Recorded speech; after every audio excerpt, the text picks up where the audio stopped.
We good? We're good. All right. We're good. Okay. This is one of my buddies here. Use the restroom right quick. Right out. Yeah, so leave that there. That seems to be the best bet. Seems to be the best bet to leave that sitting there.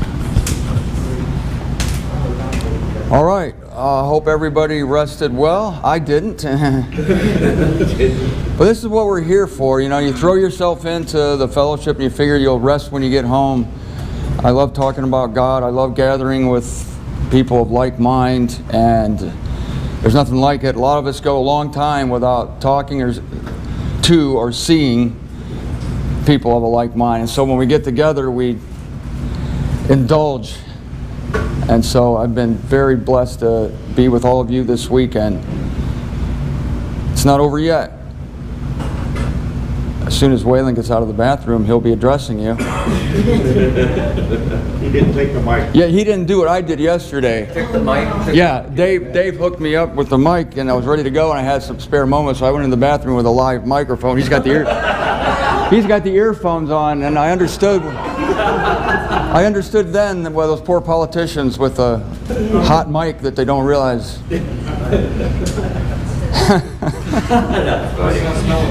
Are we ready?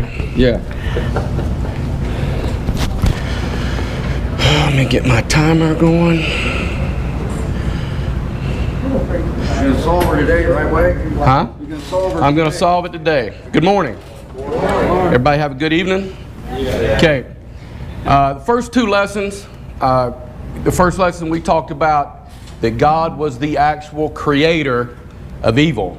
He says as much in Isaiah 45:7.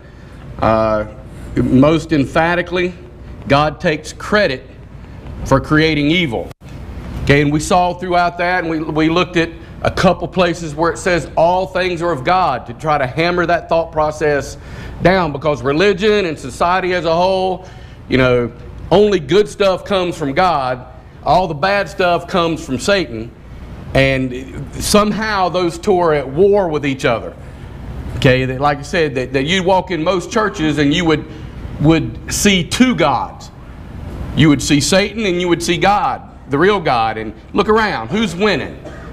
Okay, I mean, the earth is full of Ra and full of very little goodness if you're going to look around and use your eyes. And then as we went on, the second lesson, what about the evil that men do? And basically what I'd done in my best way I could, I just read verses to you with an example after example after example, that the evil that men do, although maybe not directly doing it, okay, he sent a spirit to work in people to do Ra, to do evil things. You know, rather, even if God is not directly responsible, he is certainly ultimately responsible for the evil that men do. Now, where this causes a big rub, okay, is, okay, Waylan, are you saying that God sins? If God works in people and they actually commit Ra, okay, or evil act or sin, does that make God a sinner? That's a good question. It's a logical question.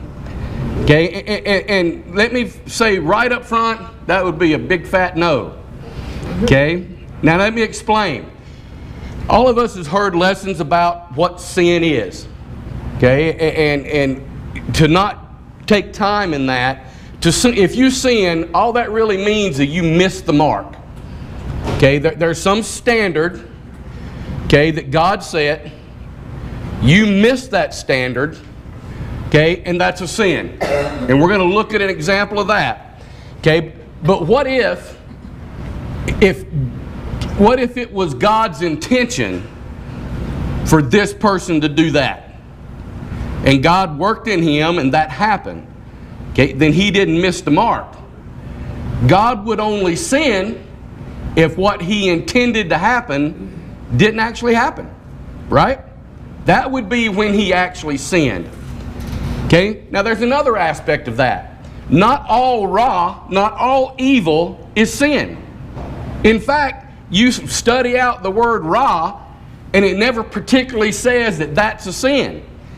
Okay, but sin is certainly birthed through Ra. Not all Ra, not all evil is sin. But all sin is evil. Does that make sense? Okay, take for example where it said a famine. I read you one where God calls a famine Ra. That's an evil. Is a famine sin? No, that's a catastrophe. Okay, Irma, that was Ra. Okay, there's a lot of things that the Bible calls Ra that's not actually a sin. Okay, but you see wicked acts that's called Ra. Does that make sense? So not Ra isn't sin, but sin is birthed through Ra. And God is responsible for that. Okay, so to answer the question, and hopefully I've put some thought process there, is that God has not sinned as long as His intention was Ra. Does that make sense? Okay, and we're going to look at that today. Okay, was it God's intention for us to experience Ra? You know, and I think I can emphatically prove that. You know, we all sit around and talk about it, and we all believe that God's in charge, and we all believe that it was God's intention for Adam to fall, right? Anybody not believe that? Okay, it was God's intention, original intention, for Adam to fall and to sin. Okay, and because of that, God didn't sin. But can we take the Bible and actually prove that? I mean, we can sit and try to reason that because we believe God is sovereign. Therefore, He's sovereign. He must have intended it. But what if the Bible actually says that? And we're going to look at that. And I think we can find that in the original creation story. Okay, turn to Genesis chapter 1.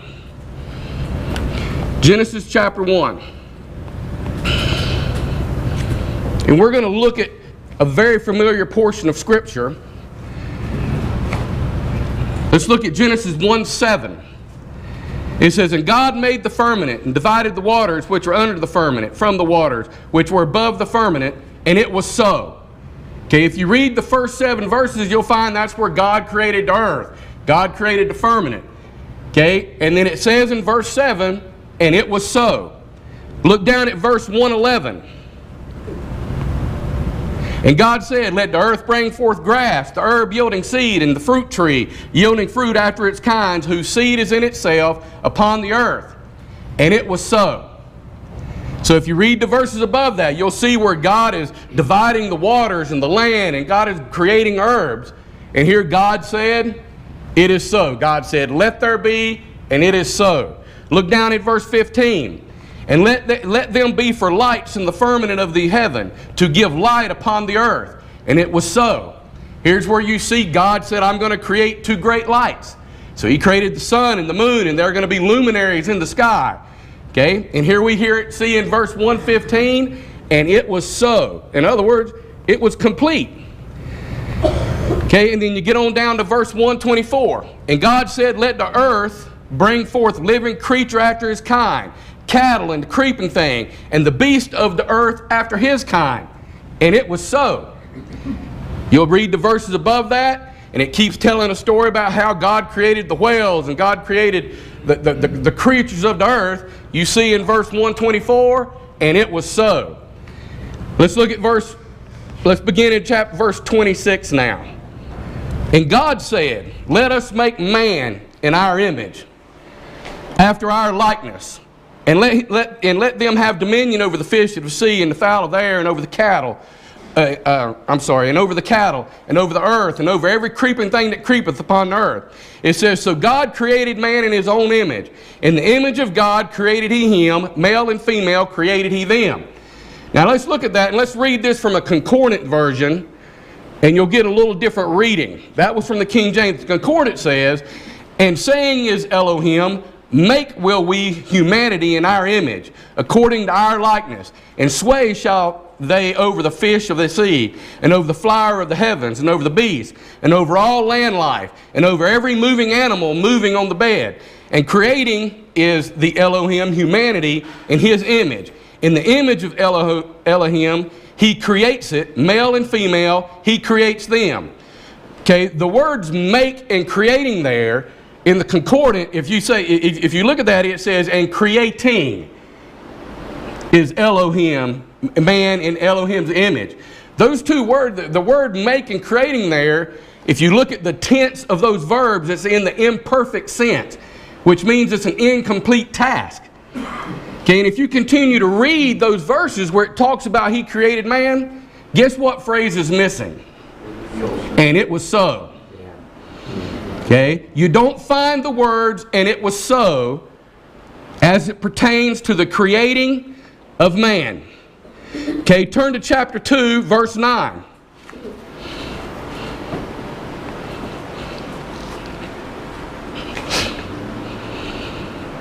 It says, and I'm going to read from the concordant, and furthermore, sprouting is Yahweh Elohim from the ground, every tree coveted by the sight and good for food, and the tree of the living in the midst of the garden, and the tree of the knowledge of good and evil. Okay, now we find that God has created a tree and put it right in the middle of this garden. Okay, you know, God could have put it over in a corner. Okay, but he put it in the midst of the garden, where they pretty much had to walk by it every day, right? Okay, so he put this tree. Okay, and we see that, and you know that God said, well, let's look at chapter 2, verse 16 and 17, and we'll just read it.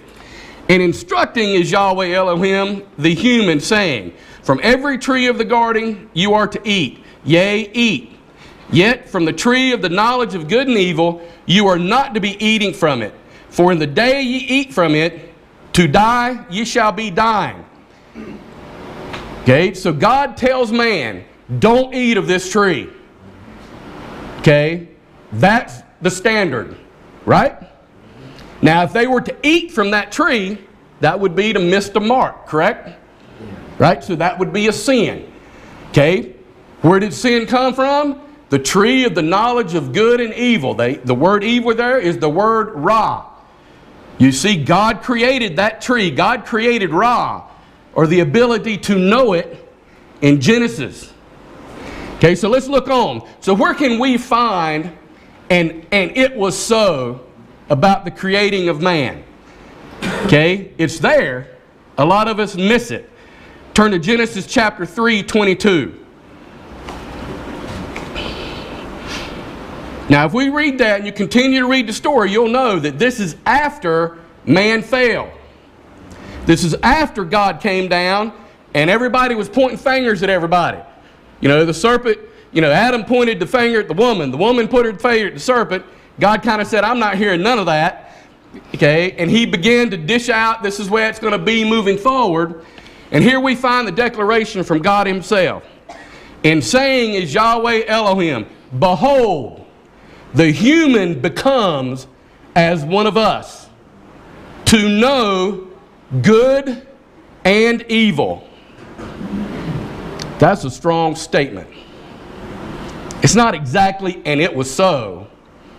Okay, but if God's intention was to create man in his image and in his likeness, okay, and to have God himself say, okay, now that you know good and evil, now you are like one of us. So what was absolutely necessary for man to be in God's likeness? It's a simple question. Evil. To know good and evil. Okay, so now you can sit and point and say, can you prove it was God's intention? Yeah, I pretty much can. If you're going to read it like you should read it. Okay, behold, man has become as one of us. And that's what God said he wanted to do anyway. Right? Okay, and the evil, the knowing evil, was absolutely necessary for us to be like him. Think about that. Okay, now let's look on. Let's read another one. Okay, I want you to turn to Hebrews chapter 5. We're going to look at another thing about evil. And what we're talking about today as you're turning is, why does God want us to experience evil? Evil sucks. Okay? That stuff you went through, that sucked all day and twice on Sunday. Okay? Evil has touched all of our lives. Evil has wrecked some of our lives.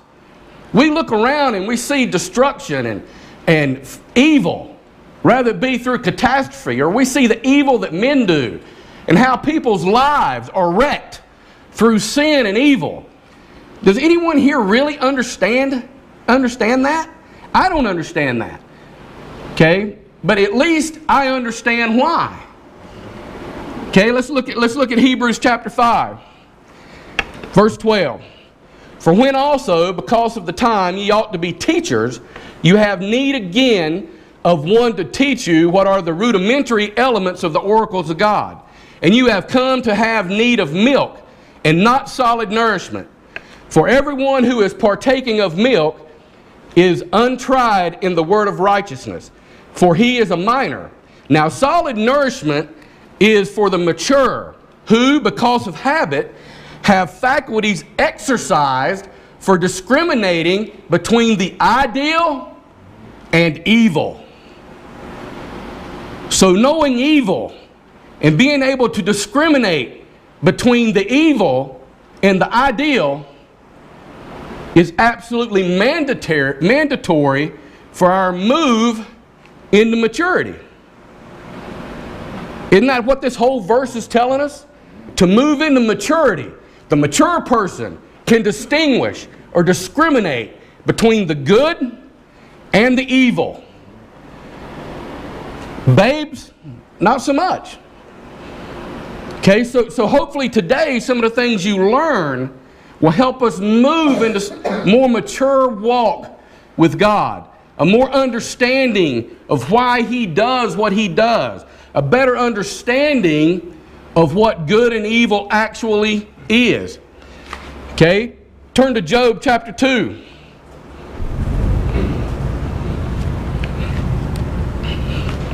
Job chapter 2.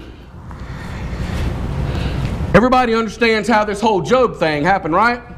Okay, Job was minding his own business. Okay, Satan was kind of minding his own business. And God said, hey Satan, have you considered Job? How he's perfect and upright? You know, and Satan goes, well, not really. Okay, and God started that whole process. Pay attention to how it worked. Job was minding his business. Satan was minding his business. God initiated all of this stuff that started happening to Job. And here's the butt end of that, his wife telling him to curse God and die, and we'll pick up from there. Job 2:10. Yet he said to her, like the speech of some decadent woman you are speaking, indeed, should we receive good from the one Elohim, and should we not receive evil?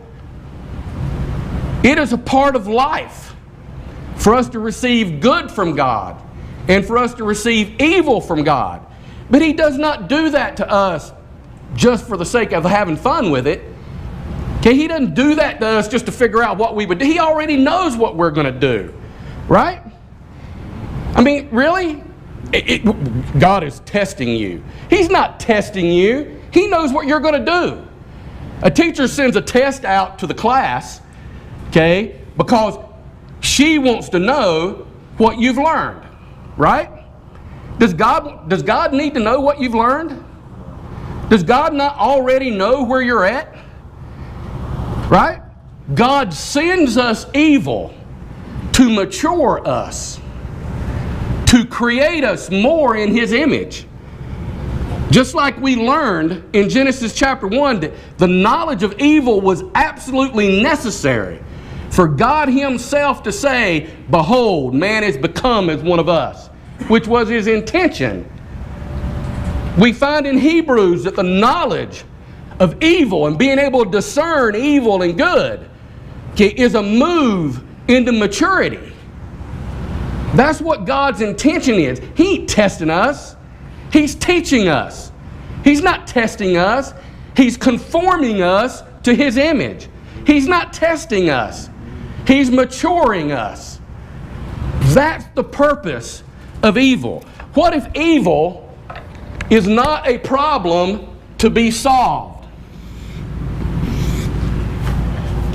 What if evil is a process?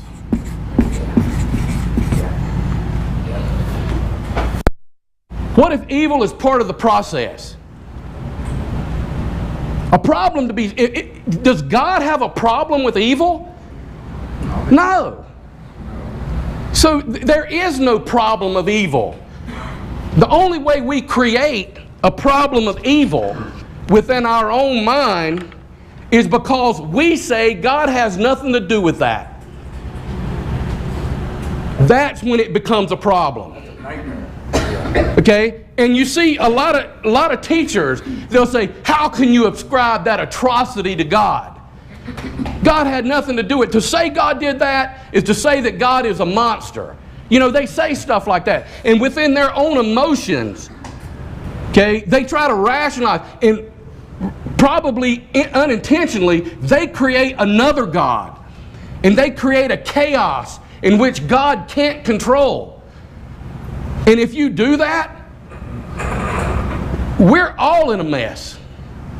If this world is truly spinning out of control, if our lives is in some cosmic joke that's created by evil, this monstrosity that we look around and see, if God's lost control of that, the evil, if He's lost control especially of the evil, what kind of mess are we in? Think about that. The people that try to deny that, they have no idea and they haven't thought about what they're actually creating. They are creating a true chaos in which God is hopeless to deliver us. Right? Yeah. So let's look at something else. I'm going to read 3 verses to you right fast. Proverbs 15:33. The fear of the Lord is the instruction of wisdom, and before honor is humility. Proverbs 18:2. Before destruction the heart of man is haughty, and before honor is humility. Proverbs 22:4. By humility and fear of the Lord are riches, and honor and life. Okay, so these verses are telling us before we can have honor, before we can see honor, first comes humility. Right? Turn to Ecclesiastes chapter 1. Ecclesiastes chapter 1. Everybody knows who Ecclesiastes was written by, right? Song of Solomon. Who is he? The wisest man that ever lived. Solomon said, God, I want your wisdom. Okay? God said, okay. And He gave Solomon his wisdom. So it's pretty important that we pay attention to what he said, because he's writing with inside knowledge. He's got the inside scoop, right? So let's look at this. And I'm going to read from the King James. He says, I, the preacher, was king over Israel in Jerusalem, and I gave my heart to seek and search out by wisdom concerning all things that are done under heaven. Solomon was just like us. He set his heart. I want to understand this dirt ball that we live on and all this bad stuff that happens, this evil that I see everywhere. He set his heart to understand that. Okay, and he says this. He says, this sore travail hath God given the sons of man to be exercised therewith. Guess which word there is ra? Sore. God gave this evil travail to the sons of man to exercise it. Okay, now the word there in concordance is to humble it. And what did we just learn from Proverbs? That before honor must come humility. And that happens through what? Ra. As bad as it hurts, as bad as it feels, Ra is what moves us into maturity. It's Ra that creates us more and more in His image. It is Ra that humbles us and moves us to honor. But God didn't do this without giving us hope and a promise. Okay, we can provide the concept of how Ra moves us forward and teach that from the Bible. Okay, but let's look at the promise that God has made. Turn to Ecclesiastes chapter 3.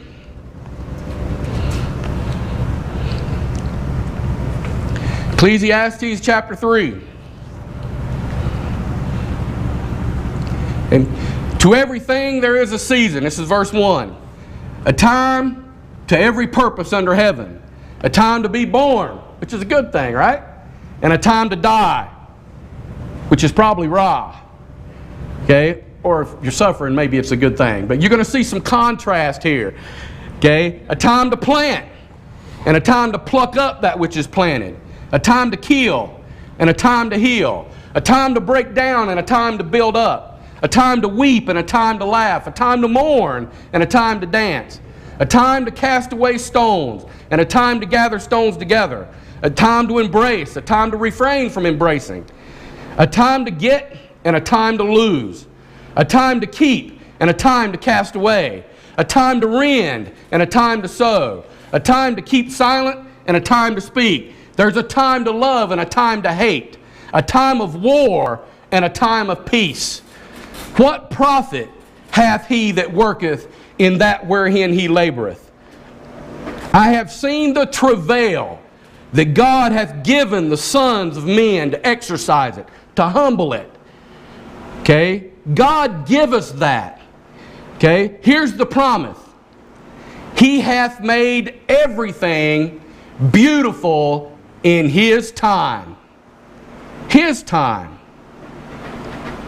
That's the promise. All of this stuff, the good with the bad that you read in the first 9 verses, okay? God will make everything beautiful in His time.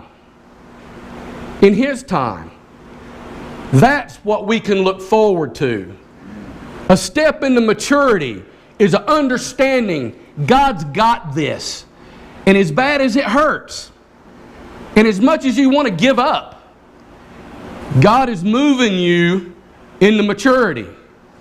God is moving you into being able to discern what is actually good, what is actually evil, what's the purpose of both. The understanding of that is for the mature. The babe will look around at Ra and go, I don't understand this. God can't be a part of this. And in his mind, create a chaos and a turmoil in which it's a problem. But the mature understand that it's a process. And we are taught this with many examples of nature. And let's talk about a few. What about the pearl? The pearl is a beautiful stone or whatever it's classified as. We make necklaces out of it. You pay a lot of money for them. But how are pearls formed? They're formed by a grain of sand that gets inside an oyster. And that sand begins to cause this oyster pain. And over time and pain, this oyster begins to protect itself from this pain. The oyster begins to mature. The oyster begins to be able to deal with that pain and to turn that pain into something that is coveted and valued, into a pearl of great price. How are diamonds formed?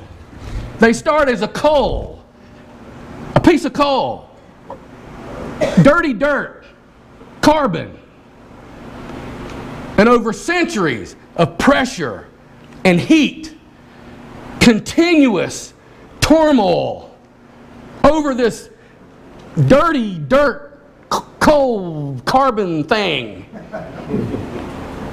through pressure and through heat and through pain, are diamonds born.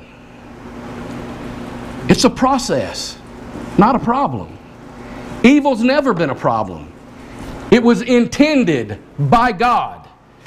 All the bad things you see people do We read a verse. Who creates the bad person? Who does? God. God creates the wicked for the day of Ra. If God brings a wicked person into your life and they bring Ra into your life, don't be mad at them. They're doing what they were created to do. And you know what? There was a bad person created for that bad person. Okay? And that bad person probably brought Ra into that person's life. And the master chess player, the one that we call God, the one that we worship as God, He's in control of all of that. Okay, and one day, and think about other things. Think about sin is missing the mark. Let's look at another biblical example of that. God gave us the Mosaic Law with 1,001 rules and 10,001 ways to break each of those rules, right? Okay, religion will tell you the law was given to us to make men live better, to produce righteousness. How'd that work out? Didn't.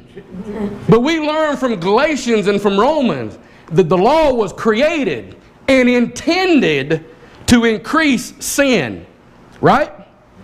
Created and intended to increase sin, to make it exceedingly sinful. It was never intended to make people live righteous. God didn't miss the mark. Human beings didn't fail. Human beings did exactly what the law was supposed to create. Sin. Right? But God also called the law our schoolmaster. Right? And in Galatians chapter 3, we see that schoolmaster, that law, that one that creates sin within us and makes it exceedingly sinful, drives us to Christ. Read it, Galatians chapter 3. That schoolmaster, that one that produces sin in us, the one that creates Ra in us, drives us to Calvary, drives us to the cure. That concept's throughout the Word of God. Evil has never been a problem. It's always been part of the process. And the mature understands that. Now, does that help it feel better when you're going through it? Absolutely not. It actually does. Well, doesn't me. Raw sucks. Out loud. Amen, brother. All right? It does. Okay? But the mature understand this isn't here forever. And even if I die in this condition, the day that He wakes me up, it will bring honor through Ra. Ra will bring honor in this lifetime or the next. The mature understand that. We believe God, the one, Elohim, who give us this travail of Ra, that He will make this beautiful in time, in His time, whether we understand it or not. Okay, actually in that same verse, He says that. I want to continue reading that. And then that was my alarm. I got to be done. Okay, if we verse 11. He has made everything beautiful in His time. He has also set the world in their heart. Now the word world there, concordance, is actually obscurity. It's the same word that's translated forever sometimes. Okay, but the intention there is God has set obscurity, like the concordant translated, in their heart. What does that mean? Okay, this Ra, this evil process that we go through sometimes, David, you didn't think it was ever going to end, did you? You didn't see an end in sight. The outcome was obscure. That's what burdened our heart during this process. God set that there. Okay, then it says, God has set obscurity in His heart so that man cannot find out the work that God maketh from beginning to end. Guess what? It's a surprise. When God's done, it's a surprise. And we can look back and go, gee, that was all worth it. Can you do that now? Right? You look at the story that Dave got up here and gave testimony of yesterday. Said out of his own lips, I've got the best woman I've ever had. You didn't see that when you was going through that, did you? It was a surprise. God set that obscurity in your heart. God turned you into something honorable. Brought you into maturity through raw. It's a process, not a problem. Thank you.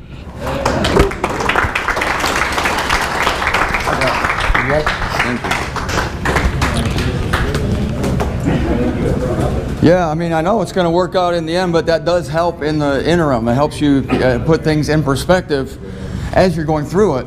Instead of despairing, you have some little shred of faith left. And if that's all you have is a shred of faith, congratulations. You know, that's all you need. And also, I think as an important postscript, as Waylan said, remember I had the chart of the eons. I showed you all the time frame that God's working in through this process, and He puts evil through that time frame. And remember an important event at the consummation of the eons. Paul says in 1 Corinthians 15:26, the last enemy is being abolished, death.